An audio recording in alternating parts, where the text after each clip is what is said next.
I think every soldier is changed by war. Every soldier has some level of trauma, whether they choose to admit it or deal with it or not. I believe that the future of Ukraine will be built on the history of this war. Powerful, united, strong, place that everyone in the world wants to come visit. Because we noticed we have 10 years experience in rehabilitation as a patronage service. We have a huge number, huge sample, I would say so, of boys, those who are wounded with contusion, PTSD. Hello and welcome to Ukraine in Flames, a special project by Ukraine Media Centre and NGO Euro-Atlantic Course. And I'm your host, Matt Wickham. And in this episode, we discuss how golfing helps veterans cope with their injuries and find motivation they have long searched for. If you want to learn more about this subject, please continue watching this program. And don't forget to press subscribe to our channel so you don't miss out on any of our videos in the future. As a veteran himself, Samuel Cook, founder of the Borderlands Foundation, is deeply committed to supporting Ukraine's veterans. He emphasizes the importance of ensuring their stories are never forgotten, recognizing the psychological toll war can have, drawing from his own experiences and observations. Cook highlights the universal trauma experienced by soldiers, urging for increased support and recognition of their sacrifices. Let's take a listen.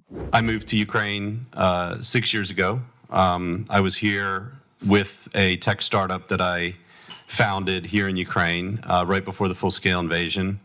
I saw what was coming. I saw that Russia was going to invade by watching the news in America and Twitter and intelligence, and I made sure that my team was in safety in Western Ukraine, and I left on 12 February with my fiance, who I'm now married to, from Ukraine. And as soon as the war started, I realized that I had to get involved. I consider Ukraine my country now. I've been here in Kiev longer than any place in my adult life, and we decided to move back and start the Borderlands Foundation. And a lot of people are doing a lot of things to help people on the front lines, and what I'm passionate about is helping Ukraine's veterans, because I'm a veteran myself. And the two main ways I want to help veterans is, our motto is make sure Ukraine's heroes are never forgotten, because I believe the stories of these heroes sitting around me, the fighters who've both passed away, been wounded, and maybe aren't going to be officially wounded in the traditional sense, but after the war, everyone's going to have memories that cause psychological difficulties. I saw that with my friends in Iraq who came back from the war. I think every soldier is changed by war. Every soldier has some level of trauma, whether they choose to admit it or deal with it or not. It affects them. I know for me, for 8 years, I never thought I had any problems until it came out when I did some work on myself after Iraq. And I want to bring the same thing I experienced with some breakthrough technology, psychedelic-assisted therapy, to the veterans of Ukraine, fund some research and clinical trials, and the ability to get that treatment into the hands of as many veterans as possible, because that's what I'm passionate about. The other thing Borderlands Foundation stands for is history, the history of this war, making sure heroes' stories are never forgotten for the future of our country. And I say our country because my wife and I want to have our family here. I want my kids to be Ukrainian first with, some crazy American dad. And I want their country to be strong, and you build a strong country through strong history. And I taught Russian history at West Point. I went back after serving 2 tours in Iraq to teach Russian history at our military academy to cadets. And when I went to New York University, met a bunch of people from Russia, Ukraine, and Belarus. Ukrainians were my favorite. I studied Ukrainian history. I did my master's thesis on the conquest of southern Ukraine under Catherine the Great. Went on to marry a woman named Katerina. And I believe that the future of Ukraine will be built on the history of this war. Powerful, united, strong, place that everyone in the world wants to come visit. When they come here, they're going to fall in love with the country, want to invest, want to donate to help the veterans, want to start companies here, hire people from Ukraine. And so my vision for the Borderlands Foundation is to make sure that when this war finishes, unfortunately, that might be a while, but when it does, we don't forget about what happened, and we don't forget the stories, and more importantly, the people who made those stories, we take care of them. Olena Tolkachova, commander of the Patronage service of Azov and founder and the head of the CF Angels of Azov, is our next guest, who talks about how having a goal provides a chance to momentarily escape and concentrate on something else, offering motivation to keep the veterans moving forwards. This newfound purpose not only drives individuals to continue, but also provides them with reasons to live.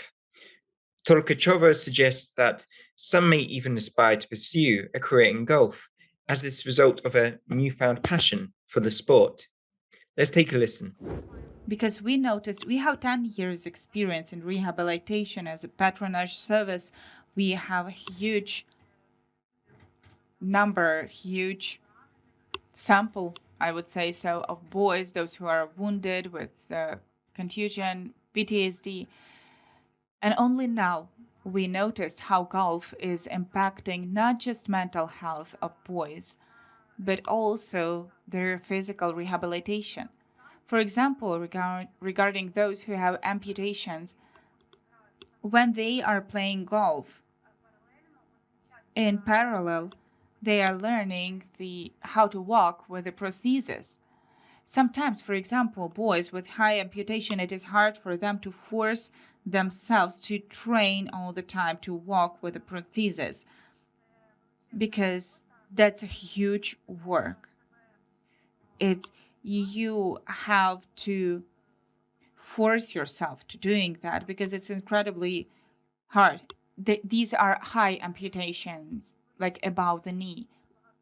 And we had a lot of cases when boys received prostheses that were going through classical rehabilitation and training on the prosthesis. Then they took it off and they were just walking without that, or they were trying to drive the car and to walk less. When boys started going in for golf, especially boys with high amputation, I see that they do not notice how they are walking by many kilometers with the prosthesis. And when they have an aim in the form of a game, this gives an opportunity to forget about the difficulty of the load and to focus on the game. And this gives them motivation to walk with the prosthesis, and after that, they will not stop using the prosthesis. They will continue walking, especially if they will be also interested in continuing playing golf. And maybe many of those boys who are now training on the training, they would like to do that professionally. It will be, if they don't plan to come back to war, it will be the new life for them, and they will be able to realize themselves in sports. And in turn, that will reduce the level of post-traumatic stress disorder and its complications after the end of rehabilitation. Therefore, I see a big future in Ukraine regarding the development of this type of rehabilitation, and I will, together with our team, I will promote this idea in Ukraine together with our partners, because indeed, this is something that works. Alexander Kikin, veteran and the USA golf tournament participant, shares his experience of initially relying on crutches, but becoming engrossed in golf, often forgetting them when leaving home. Though and through regular training lasting up to 8 hours a day, he finds both physical and mental rehabilitation in the game. Golf's unique aspect of self-improvement and camaraderie draws many to try it out. Let's take a listen. It was 2017, one of the volunteers who is also In Ukraine, golf appeared to be not as long time ago as in the USA. Well, maybe 15, 20 years ago it came to Ukraine. It didn't have such a big dissemination. It was not that popular because with stereotypes, people think that somehow this is only a game for millionaires. And mainly, we could see not poor people, let us say so, there. And due to the fact that it's not so popular, not of such a large scale, it was quite expensive. Very accidentally, we met that volunteer and he just offered to try and play golf. At first, that was during the winter, we started our training on golf simulators. We were getting acquainted with the rules. We were getting acquainted with the structure of the game itself, and we started our training. When I started, I got wounded back in 2014, and that led to the first group of disability. I had high amputation of one leg and 25% of workability of the other leg. So for 2 years, I've been using the prosthesis. However, I could not even stand. My knee could not just hold me. When I was standing on one leg, I was just falling. So I was walking a bit with the help of the crutches, and then I was sitting. But over time, I just got excited about the game itself. And now sometimes I'm leaving home, and sometimes I even forget to take a stick. I come to the elevator, and I just recall that I have it, and I should take it just in case. So to use that just in case, not for mandatory use.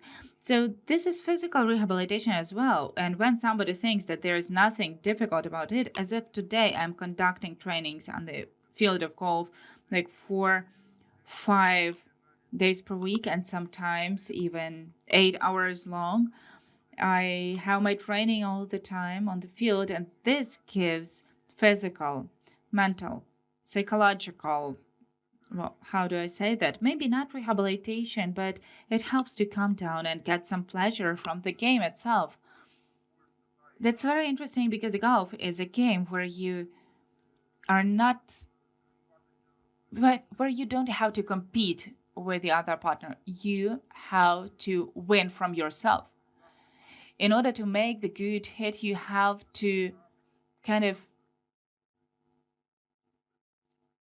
cope with yourself. You have to do that nicely with a good emotional condition, with a good mood. We started that back in 2017, and we invited many boys, and many of them tried this game. Then some left, and we already had a group of boys who stayed, and they were trained, and also we used one of the best fields in Kharkiv. Unfortunately, nowadays, due to the situation that we have, it's impossible because orcs are trying to get us there, and there were shellings and there were kind of hits to the field. Well, still, it is supported in working condition nowadays, but many of the guys who had rehabilitation further on in 2022 with the full-scale invasion. Again, guys came with disability, amputations. They came to defend our country. And I would also say that even in spite of the amputation, I took the weapon and I became the commander of the volunteer formation territorial community of the city of Kyiv, one of the battalions of volunteers. We were defending Kyiv also, and we were defending later on different directions. We're doing different operations. As of today, for me, golf, I guess, became a way of living, and I started doing that in a more professional way. My goal is to participate in international competitions already, like a championship of Europe or of the world. And that is why I am having trainings nowadays. I am also offering to get one more education as the specialist in rehabilitation using golf. And I have already some skills. I can share my skills with boys. I can help them come back to social and to have the full life. From the tournament in the USA, I guess, I hope that this will become a good tradition, that we will be able to hold a few tournaments later on, that American veterans will come to us, and we will be able to have such a tournament here in Ukraine, international tournament for veterans, and our boys will also be able to go somewhere to compete with American veterans. This tournament, well, how do I say that? Just like any other sports, we want to show what skills we have already. We want to show our achievements. Well, and of course, we want to win. You've been watching the special project by Ukraine Media Center and NGO Euro-Atlantic course dedicated to the Russian-Ukrainian war, Ukraine in Flames. In the description under this video, you can find more information on how you can help Ukraine fight Russian aggression. If you find our work useful, please like and share this video. Slava Ukraini!